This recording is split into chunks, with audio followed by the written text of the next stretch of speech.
मित्रांनो, तुम्हाला देखील तुमच्या गोठ्यात 35 लिटर दूध देणाऱ्या गायी तयार करायच्या असतील तर हा व्हिडिओ सेव्ह करून ठेवा. कारण या व्हिडिओमध्ये मी तुम्हाला 35 लिटरपेक्षा जास्त मिल्क रेकॉर्ड असलेल्या काही जातीवंत वळूबद्दल माहिती देणार आहे.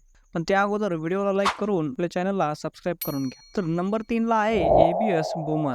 या वळूपासून होणाऱ्या कालवडी दररोज 35 लिटरपेक्षा जास्त दूध देतात आणि त्याचबरोबर त्यांच्या दुधाला 3.9 एवढी फॅट लागते.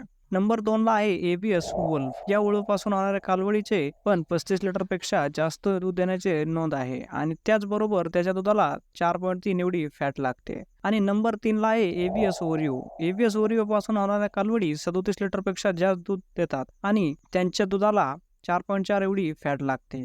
तर मित्रांनो, या वळूचे सिमेंट वापरून जास्त दूध देणाऱ्या कालवडी तयार करू शकता. आणि या वळूंविषयी आणखी डिटेल माहिती पाहिजे असेल तर कमेंट बॉक्समध्ये डिटेल अशी कमेंट करा आणि आणखी असेच व्हिडिओ बघण्यासाठी आपल्या चॅनलला सबस्क्राईब करून ठेवा.